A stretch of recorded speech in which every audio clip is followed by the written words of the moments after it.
လောကအပူတွေကြားမှာတင်ရောပင်ပန်းနေပြီလားစိုးရိမ်တော့ကဆိုတဲ့မိတောက်တွေကကျွန်ုပ်တို့ရဲ့စိတ်နှလုံးကိုနေ့စဉ်နဲ့အမျှလောင်မြိုက်နေတတ်ပါတယ်ဒီအပူတွေကိုငြိမ့်သက်ဖို့နီးလန်းတစ်ခါရှိပါတယ်အဲ့ဒါကတော့အပြင်လောကရဲ့ရုန်းကန်မှုတွေကနေခဏတာခွာပြီးမိမိစိတ်ကိုပြန်ကြည့်ဖို့ပါပဲအရှင်ဘုရားတပည့်တော်ရဲ့စိတ်ထဲမှာတော့ကအပူမီးတွေတောက်လောင်နေလို့ငြိမ်းအေးရာလမ်းကိုညွန့်ပေးတော်မူပါဘုရားဆရာတော်ကရေခွက်ကလေးတစ်ခုကိုမြှောက်ပြပြီးမိန့်ကြားပါတယ်တကားကြီး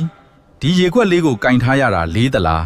မလေးပါဘူးဖေဟာခဏလေးကင်ထားရင်မလေးပေမဲ့တနာရီကြားအောင်ကင်ထားရင်တော့လက်တွေညောင်းညာပြီးနာကျင်လာပါလိမ့်မယ်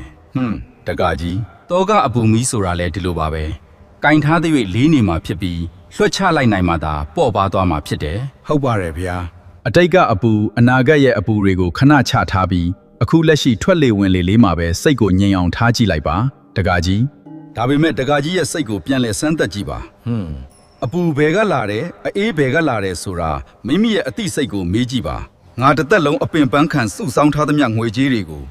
ငါရဲ့အရင်နှီးဆုံးတငယ်ချင်းကလိန်လေယူဆောင်သွားတာပဲလှုပ်ရက်လိုက်တာကွာငါဘောဘာလို့ဒီလိုလှုပ်ရတာလဲငါမှတော့မျက်မိသားစုလေးအဆင်ပြေစေဖို့ငါစောင်းထားတာလေးတွေပေးလိုက်ရတာငါကိုတောကတွေပေးသွားတာပဲငါဟာမကြားခင်ကရရှိခဲ့တဲ့စိတ်ငြိမ်းချမ်းမှုကိုတခဏချင်းမှပဲလက်လွတ်လိုက်လို့မရဘူးဆရာတော်စီကိုပြန်သွားမှဖြစ်တော့မယ်လောကအပူတွေကြားမှာငါပင်ပန်းနေပြီစိုးရိမ်တောကဆိုတဲ့မီးတောက်တွေကငါရဲ့စိတ်နှလုံးကိုနေ့စဉ်နဲ့အမျှလောင်မြိုက်နေတယ်တောကမီးဆိုတာတိမ်ထားဖို့မဟုတ်ဘူးတကားကြီးဒေါသဆိုတာပူလောင်နေတဲ့မီးခဲကိုရန်သူကိုပစ်ပေါက်ဖို့လက်နဲ့အတင်းဆုပ်ကင်ထားတယ်လို့ပဲမိမိလက်ပဲအရင်လောင်တာပေါ့ရန်သူစီမရောက်ခင်ကိုယ့်လက်ကအရင်လောင်ရတာပေါ့ဒေါသအပူမီးဟာရန်သူကိုမဖြက်စီးခင်ကိုအရင်ဆုံးဖြက်စီးပစ်တာပါတကားကြီးသူ့ရဲ့လောက်ရက်ကိုကန်စီမန်ယာအတိုင်းထားလိုက်ပါခွင်းလွှတ်ခြင်းဟာသူ့ကိုလွှတ်ပေးလိုက်တာမဟုတ်ပဲကိုယ်စိတ်ကိုအကျဉ်းထောင်ထဲကကယ်တင်လိုက်တာပါတခါတလေမှာဘဝကကျွန်ုပ်တို့ကိုအပူမီးတွေကြားထဲပြန်တွန်းဖို့တက်ပါတယ်မထင်မှတ်ထားတဲ့သတင်းဆိုးတစ်ခုကတကားကြီးရဲ့စိတ်ကိုတတိယကြိမ်စမ်းသက်လိုက်ပြန်ပါပြီဟုတ်ပါတယ်ဗျာရရှိထားတဲ့တရားအရေးကြောင့်အေးချမ်းခါဆရှိသေးတဲ့စိတ်ထဲမှာစိုးရိမ်စိတ်တွေဒေါသတွေနဲ့အတူပြန်လဲပူလောင်လာရပြန်ပါတယ်ဒါပေမဲ့ဒီတစ်ချိန်မှာတော့ငါဟာအပူမီးတွေနောက်ကိုအဆုံးစွန်ထိမျောပါသွားလို့မရဘူးဆရာတော်ပေးခဲ့တဲ့သင်ခန်းစာကိုစိတ်နှလုံးမှာစွဲမြဲနေမှာဖြစ်မယ်ဆရာတော်ကမိန့်ဘူးတယ်လောကမှာဘယ်အရာမှအမြဲမတည်မြဲဘူးတကားကြီးတဲ့ပြဿနာဆိုတာလဲဖြစ်ပြီးရင်ပြတ်သွားမဲ့သဘောပဲတဲ့မုံတိုင်းကိုရက်တန့်လို့မရပေမဲ့မုံတိုင်းတန်ကိုခံနိုင်ရရှိအောင်စိတ်ကိုပြင်ဆင်လို့ရပါတယ်ပြဿနာကိုစိတ်အလိုမလိုက်ပဲအရှိကိုအရှိတိုင်းပဲကြည့်လိုက်ပါဘလောက်ပဲကြီးမားတဲ့တောကဖြစ်ပါစေမိမိရဲ့တတိတရားနဲ့ရင်ဆိုင်နိုင်ရင်အပူမီးတွေဟာအလိုလိုငြိမ်အေးသွားရတာပါပဲ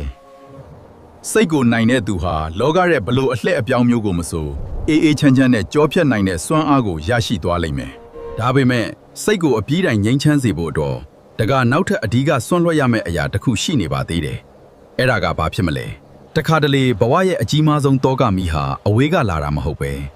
အတိတ်ကကိုယ်တိုင်ချခဲ့တဲ့ရန်ကြွေးတွေစီကနေလာတတ်ပါတယ်။ငါရှိမှရောက်နေတာကတော့လွန်ခဲ့တဲ့နှစ်ပေါင်းများစွာကစီးပွားရေးရသစ္စာဖောက်ပြီးရန်သူလိုဖြစ်ခဲ့ရတဲ့အရင်းနှီးဆုံးတငယ်ချင်းဟောင်းကြီးပဲ။ရန်ညိုးဆိုတာမျက်မှောက်ပြုတ်လိုက်တာနဲ့စိတ်ထဲမှာချက်ချင်းပြန်လဲတောက်လောင်လာတဲ့အစိတ်အတောက်မီးရန်တစ်ခုလိုပါပဲ။ဒါပေမဲ့ငါဟာအတိတ်ကလူမဟုတ်တော့ပါဘူး။ရန်ကိုရန်ချင်းတုံနိုင်ရင်ဘတော်မှမငြိမ့်နိုင်ဘူးဆိုတဲ့တရားတော်ကိုနှလုံးသွင်းရမယ်။ငါဟာအမုန်းတရားတွေကိုလက်စားချေဖို့မကြိုးစားတော့ပဲ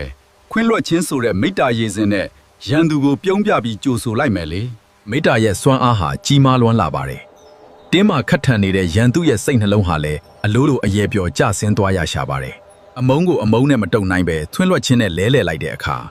နှစ်ပေါင်းများစွာပူလောင်ခဲ့ရတဲ့တောကမီးတွေဟာအပြေးတိုင်ငြိမ်းအေးသွားလိမ့်မယ်တကားကြီးအစစ်အမှန်ငြိမ်းချမ်းခြင်းဆိုတာအပြင်မှာမရှိပါဘူးမိမိစိတ်ကိုနိုင်အောင်ထိန်းကျောင်းနိုင်ခြင်းမှာပဲရှုပါတယ်